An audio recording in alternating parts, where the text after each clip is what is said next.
ماہ محرم کی یہ دوسری شب چھٹی ہے. اور عزیزوں، آج میں آپ کے درمیان میں یہاں پہ شکر کے بارے میں گفتگو کرنا چاہتا ہوں. انشاءاللہ شکر کے لحاظ سے جو آیات اور روایات اور حدیث ذہن میں آتی رہے گی آپ کو خدمت میں عرض کروں گا. پروردگار عالم کا ارشاد فرمائے لئن شکرتم لأزیدنکم، اگر تم میری نعمتوں کا شکرانہ ادا کرو گے، شکریہ ادا کرو گے، تو میں تمہاری نعمتوں میں اضافہ کروں گا. وَلَئِن كَفَرْتُمْ إِنَّ الْعَذَابَ لَشَدِيدٌ، اور اگر تم نے کفران نعمت کیا تو تمہیں شدید عذاب میں مبتلا کر دیا. عزیزوں، ہمارے اور آپ کے پانچویں نام محمد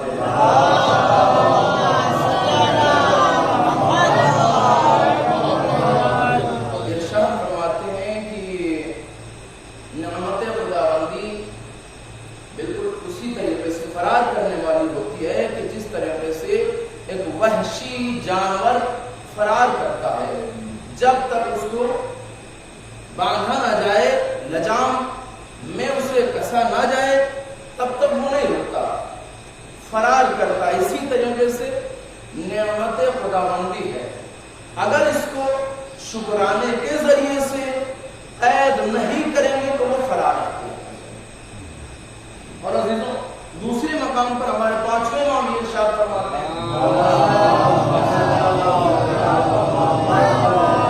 لیکن مولا ارشاد فرما رہے ہیں کہ ایک مرتبہ رسول خدا ام المومنین کے گھر میں موجود تھے، اور رسول اللہ کا یہ قاعدہ تھا کہ وہ رات کو عبادتیں کیا کرتے تھے. روایتوں میں ملتا ہے کہ رسول اللہ اتنی عبادتیں کیا کرتے تھے کہ پاؤں میں ورم آ جاتا تھا اور چہرے کا رنگ بدل جاتا تھا. وہ صرف جو پروردگار کی عبادت کیا کرتے تھے صرف شکرانے پروردگار کے لیے، تاکہ ہم پروردگار کا شکر ادا کر سکیں. تو عزیزوں، رسول اللہ کی ایک بیوی ام المومنین وہ کہتی ہیں، یا رسول اللہ، اپنے آپ کو اذیت میں کیوں ڈالتے ہیں، اپنے آپ کو مشکلات میں کیوں ڈالتے ہیں؟ تو رسول اللہ نے کہا، کیا آپ یہ چاہتے ہیں کہ میں پروردگار کا شاکر بندہ نہ بنوں، پروردگار کا شکر گزار بندہ نہ بنوں؟ تو عزیزوں، یہ رسول اللہ کی سیرت ہے کہ پروردگار عالم نے ہمیں نعمتیں عنایت فرمائی ہیں تو اس کا شکریہ ادا کریں. جب پروردگار کا ہم شکریہ ادا کریں گے تو ہماری نعمتوں میں اضافہ ہوگا. لیکن اگر ہم نے کفران نعمت کیا تو شدید عذاب میں مبتلا ہو جائے. رسول اللہ نماز ادا کرتا ہے، کس لیے؟ شکرانے کے لیے کہ پروردگار کا شکر ادا کریں. تو عزیزوں، ہمارا فریضہ کیا بنتا ہے کہ ہم مجلس حسین میں آتے ہیں تو یہاں سے درس لے کے اٹھیں کہ آج کے بعد واجبات نماز تو اپنی جگہ پہ، رسول اللہ جو رات کو عبادتیں کیا کرتے تھے وہ بتا رہے ہیں کہ ہم پروردگار کے شکر کے لیے ادا کرتے ہیں. تو لہذا نماز تہجد ہوئی اور تمام نوافل پروردگار کی جو نعمتیں عنایت فرمائی اس کے شکر گزاری کے لیے ہم ادا کریں. کبھی مستحب نماز کو بھی نہ ترک کریں، کوشش یہ کریں کہ نماز نہ ترک ہو. عزیزوں، روایتوں میں آیا ہے کہ اگر انسان کے پاس وقت نہیں ہے راستے چلتے ہوئے بھی پڑھ سکتا ہے مستحب نماز. ہمارے عالم دین بیٹھے پوچھ سکتے ہیں کہ راستہ چل رہا ہے، اگر وقت نہیں ہے راستے میں ہی پڑھ سکتے ہیں. یہ تاکید ہوئی ہے کہ عبادت ہے، انسان اپنی ساری زندگی کو عبادت میں تبدیل کر سکتا ہے. انسان سو رہا ہے تو عبادت ہے، سانس لے رہا ہے تو عبادت ہے، جگ رہا ہے تو عبادت ہے. اور کتنی ہمیں نعمتیں عنایت فرمائی، جو یہ ہم سانس لے رہے ہیں کتنی بڑی نعمت ہے. عزیزوں، ہمارے پاس فون آتے ہیں، لوگ بتاتے ہیں کہ مولانا آپ ان کے آکسیجن کتنی بڑی نعمت پروردگار نے ہمیں عنایت فرمائی کہ ہم آرام سے پوری فضا میں سانس لے رہے ہیں.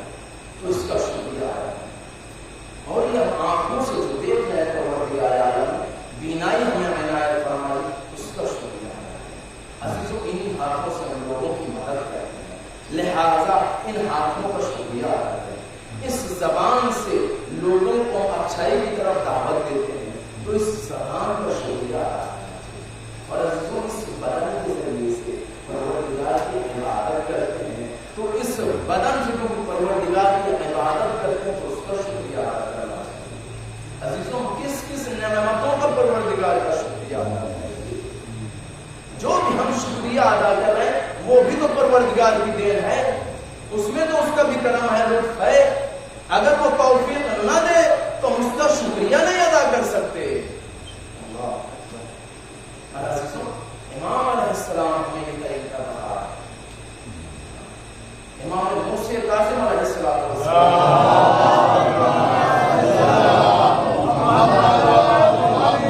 امام کا چاہنے والا ہے، امام کا ماننے والا ہے، وہ کہتا ہے کہ ہم اطراف مدینہ امام کے ساتھ گئے۔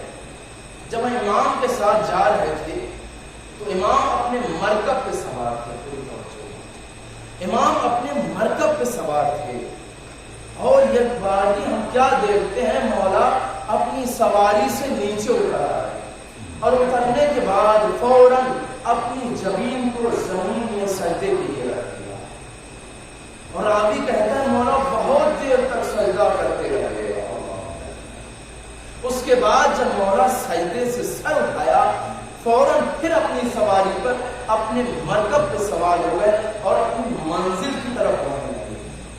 وہ حشام کہتے ہیں کہ ہم نے مولا سے سوال کیا، مولا آپ ہمیں یہ بتائیے، آپ مرکب پہ سوار تھے، یک بار بھی آپ مرکب سے اتر آئے کیوں؟ تو مولا نے فوراً کہا میرے ذہن میں پروردگار کی نعمت یاد آ گئی، اس نعمت کی وجہ سے ہم نے پروردگار کا شکریہ ادا کیا۔ یہ ہے اہل بیت، یہ ہمیں طریقہ بتا رہے ہیں۔ اگر ہمیں کوئی نعمت یاد آ گئی کہ پروردگار عالم نے ہمیں وہ نعمت عطا کی ہے تو فوراً ہمیں یہ چاہیے، یہ اہل بیت ہمیں طریقہ بتا رہے ہیں، فوراً پروردگار کا سجدہ ادا کریں، پروردگار تیرا شکر ہے۔ اور عزیزوں، امام علیہ السلام کا اور طریقہ ہمیں بتا رہے ہیں، اور کیا بتا رہے ہیں کہ دیکھیے اگر ہم سواری پہ ہیں، مرکب پہ ہیں، اور اگر ہم مجبور ہیں کسی خوف کی وجہ سے یا بیابان میں ہیں، اگر وہاں پر ہم اتریں گے تو ہمیں خطرہ ہے کہ یہاں پر راہزن آ سکتے ہیں یا پھر وحشی جانور آ سکتے ہیں، وہ چیڑ پھاڑ سکتے ہیں، تو اسے چاہیے کہ اسی مرکب کے اوپر سجدہ کرے۔ اگر وہ نہیں جھک سکتا ہے تو اسے چاہیے کہ اپنے ہاتھ کو الٹا کرنے کے بعد اس کے بعد اپنی جبین کو پروردگار کی شکر کے لیے جھکا دے، سجدے میں چلا جائے۔ یہ ائمہ علیہ السلام ہمیں بتا رہے ہیں، پہلے خود عمل کر کے بتا رہے ہیں کہ دیکھو ہمارا پیروکار پروردگار کا شکر ادا کرے گا۔ ایک صلوات بھیج دیں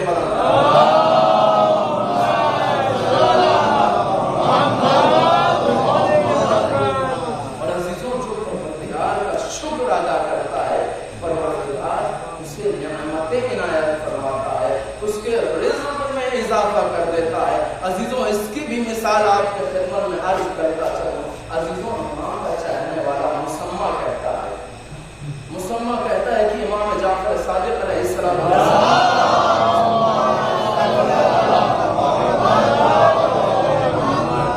کہتے ہیں منا کے میدان میں امام تشریف فرما تھے اور انگور تناول کر رہے تھے۔ پوری توجہ چاہیے، امام انگور تناول کر رہے تھے اور اسی وقت ایک سائل آ گیا۔